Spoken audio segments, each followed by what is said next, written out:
대한민국 인구보다 많은 약 8천만 명 이상이 사망하면서 인류 역사상 가장 많은 사상자가 발생한 2차 세계대전은 1939년 9월 1일부터 1945년 9월 2일까지 정확하게 딱 6년 동안 유럽과 아시아 태평양 지역에서 독일, 이탈리아, 일본이 주축국이 되어 일으킨 전쟁입니다.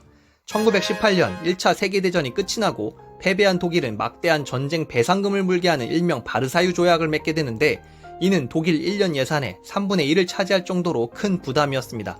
이 배상금은 갚는 데만 60년이나 걸리는 큰 금액이었고, 이 말은 즉슨 독일은 적어도 60년간은 발전할 수 없는 나라가 된 셈입니다. 그런데 1929년 10월 24일 목요일, 뉴욕 월스트리트 증권거래소가 비명을 지릅니다.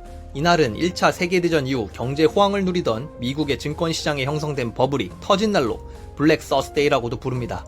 이후 미국의 주가는 2개월 만에 40% 이상 급락했고, 1933년에는 공황 전과 비교해 주가가 약 80%가 폭락, 1만여 개의 은행이 폐쇄, 미국인의 25%가 실직하게 됩니다. 그리고 이 경제 위기는 점점 세계 각국으로 뻗어나가게 됩니다. 우리는 이를 세계 경제 대공황이라고 부릅니다. 세계가 공황에 허덕이는 가운데 가뜩이나 전쟁 배상금으로 경제가 붕괴한 독일은 경제 공황에 도저히 버텨낼 재간이 없었습니다. 그러자 독일에서는 아돌프 히틀러라는 인물이 등장, 강력한 국가주의, 인종주의를 내세워 패배감에 찌든 독일인들의 마음을 움직이는 나치즘을 강조하며 베르사유 조약을 무시한 채 군대를 재무장하기 시작합니다. 그리고 1938년 3월 자신의 고향 오스트리아 빈에 무혈 입성 후 국민투표를 진행해 오스트리아를 피 하나 묻히지 않고 병합합니다. 동시에 독일은 뒷마당에서 소련과 상호 불가침 조약을 맺고 폴란드를 침공해 둘로 찢어 서로 갖기로 합의합니다. 이를 독소 불가침 조약이라고 부릅니다. 모든 준비를 마친 독일이 1939년 9월 1일 폴란드를 침공하게 되면서 2차 세계대전이 시작합니다.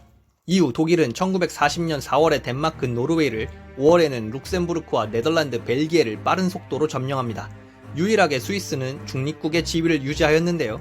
이유는 독일이 전쟁 수행을 위해 스위스를 중립국으로 두고 화폐 가치가 변하지 않는 스위스 프랑으로 중동의 원유를 구매했기 때문인데요. 전쟁 참가국이 되면 화폐 가치가 요동치기에 스위스 프랑 가치를 지키기 위해 스위스를 침공할 수 없었습니다. 또한 스위스은행이 독일군의 전쟁 자금줄 역할을 했다는 얘기도 있습니다. 어쨌든 유럽의 약소국을 점령한 독일의 아돌프 히틀러는 말합니다.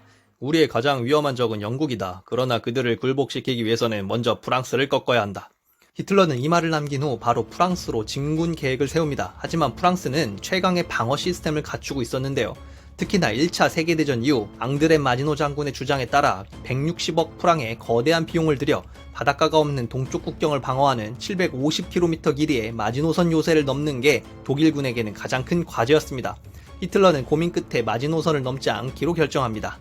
현대에 사용되는 마지노선이라는 표현이 바로 여기서 시작된 겁니다.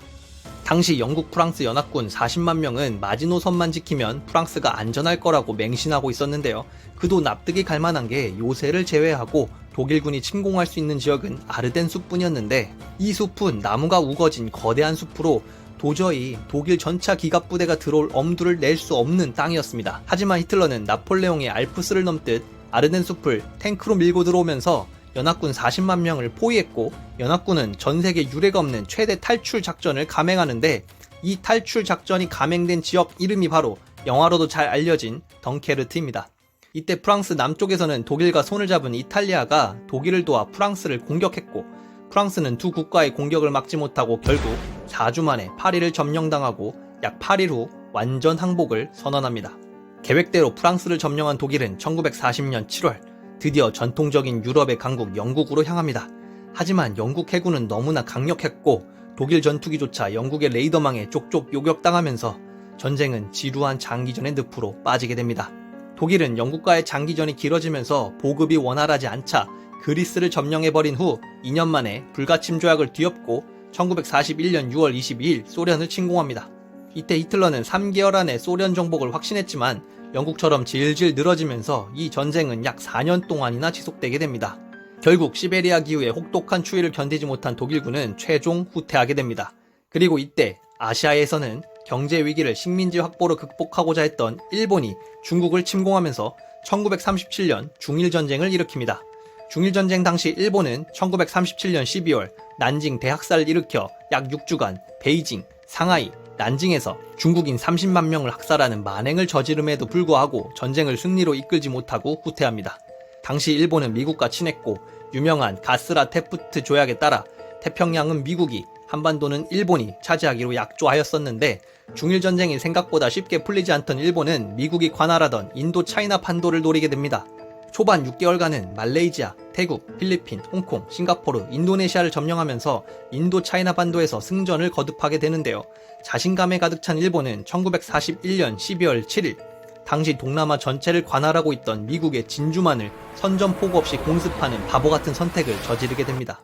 결국 일본의 도발로 1942년 1월 미국, 소련 등 26개 국가가 미국 워싱턴에 모여 연합국 결성에 합의하게 되고 독일, 이탈리아, 일본과 맞서게 됩니다. 미국과 영국의 연합군은 북아프리카에 조용히 상륙하여 이탈리아를 공격했고 결국 이탈리아는 항복합니다. 승기를 잡은 연합국은 1944년 6월 6일 라이언 일병 구하기 영화로 유명한 장면인 인류 역사상 최대의 상륙작전 노르망디 상륙작전을 펼칩니다. 이 작전으로 영국, 프랑스, 미국 3개국은 프랑스 노르망디 해안에 약 150만 명의 군대를 상륙시켜 독일의 허를 찌르고 파리를 탈환하여 프랑스 해방에 성공합니다. 노르망디 상륙작전이 성공하자 화가 난 독일은 1944년 12월 16일 다시 마지노선을 돌아 아르덴 숲을 통과해 반격하는 벌지 전투를 벌이지만 당시 최악의 보급난에 몰린 독일군은 한 달 만에 괴멸하게 됩니다. 독일이 약해진 틈을 타 소련은 1945년 4월 22일 병력을 끌어모아 베를린으로 쳐들어가고 결국 독일의 항복을 받아냅니다. 이때 히틀러는 베를린 지하 벙커에서 자살을 하는데 이로써 유럽의 전쟁은 막을 내리게 됩니다. 독일이 패망한 직후 1945년 7월 17일 독일의 세실리엔 궁전에서 연합국은 전쟁을 종결하는 포츠담 회담을 열었는데 이 회담에서 연합국은 독일과 이탈리아가 항복한 상태이므로 일본의 무조건 항복을 요구합니다. 그리고 이때 미국은 만약 일본이 항복 제안에 거절할 시 괴멸에 가까운 피해를 입을 것임을 강조하였는데 일본은 이 피해가 어떤 것인지도 모른 채 연합국의 요구를 단칼에 거절, 홀로 태평양 전쟁을 이어나갈 것을 선언합니다.